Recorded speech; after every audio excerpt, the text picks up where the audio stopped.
Вынесен приговор в отношении предпринимателя, избившего до смерти своего знакомого, помогавшего ему в качестве разнорабочего. Прокуратурой Цивильского района поддержано государственное обвинение по уголовному делу по обвинению жителя города Новочебоксарска в совершении преступления, предусмотренного частью 4 статьи 111 УК РФ.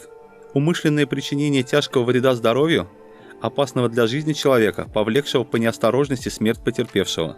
Судом установлено, что днем 1 октября 2019 года предприниматель, оказывающий услуги по организации питания в придорожном кафе, расположенном на территории Цивильского района, умышленно нанес своему знакомому, который помогал ему в кафе в качестве разнорабочего, не менее 30 ударов руками и ногами по различным частям тела. От полученных множественных телесных повреждений потерпевший через некоторое время скончался по дороге домой. Одной из причин конфликта стало алкогольное опьянение потерпевшего, вследствие которого он не смог выполнить порученную ему работу.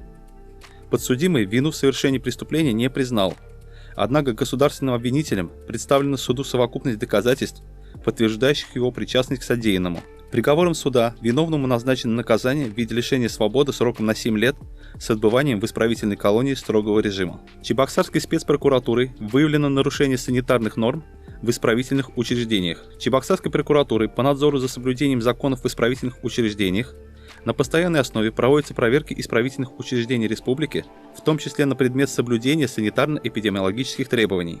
Проведенными проверками установлено, что в ряде исправительных учреждений республики нарушаются требования законодательства при эксплуатации производственных, общественных помещений и при организации питания осужденных. Например, в ряде учреждений, в том числе в помещениях, где содержатся осужденные, имеются сырые стены со следами плесени с отслоением покраски. В учебных классах классные доски не оборудованы софитами. В помещениях моечного цеха столовой длительное время не проводился необходимый ремонт потолка.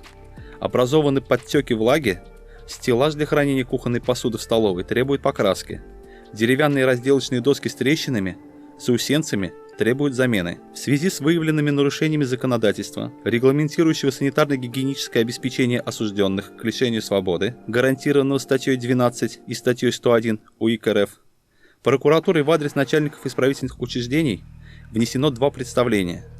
В отношении виновных должностных лиц возбуждено 4 дела об административном правонарушении, предусмотренном частью 1 статьи 6.3 КоАП РФ. Нарушение законодательства в области обеспечения санитарно-эпидемиологического благополучия населения. Устранение допущенных нарушений состоит на контроле спецпрокуратуры.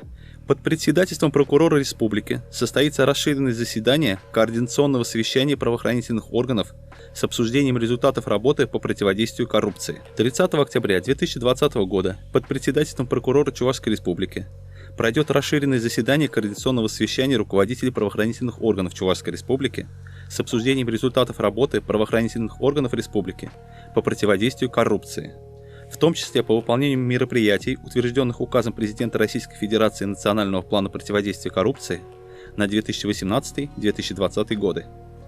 Для участия в заседании, наряду с его членами, руководителями правоохранительных органов, приглашены главный федеральный инспектор по Чувашской республике, аппарата полномочного представителя президента Российской Федерации в Приволжском федеральном округе, горрай спецпрокурора, начальники территориальных подразделений Следственного управления Следственного комитета России по Чувашской республике и МВД по Чувашской республике.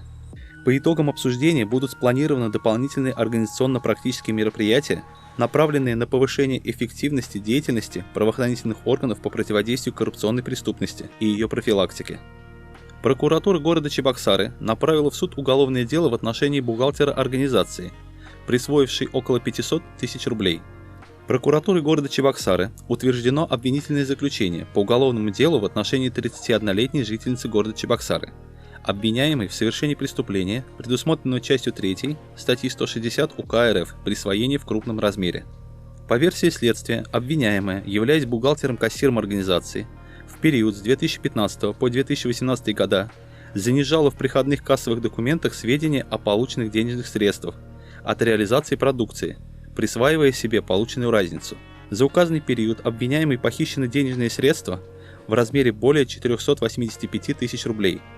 В рамках предварительного следствия обвиняемый частично возмещен имущественный вред, причиненный преступлением.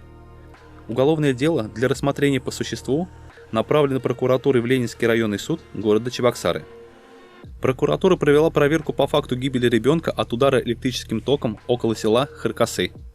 Проведенной прокуратурой Чебоксарского района проверкой по факту смерти 20 сентября 2020 года несовершеннолетнего на высоковольтной линии электропередачи вблизи села Харкасы Чебоксарского района выявлено нарушение требований федерального законодательства в деятельности обслуживающей организации в части отсутствия необходимых элементов безопасности около энергетического объекта.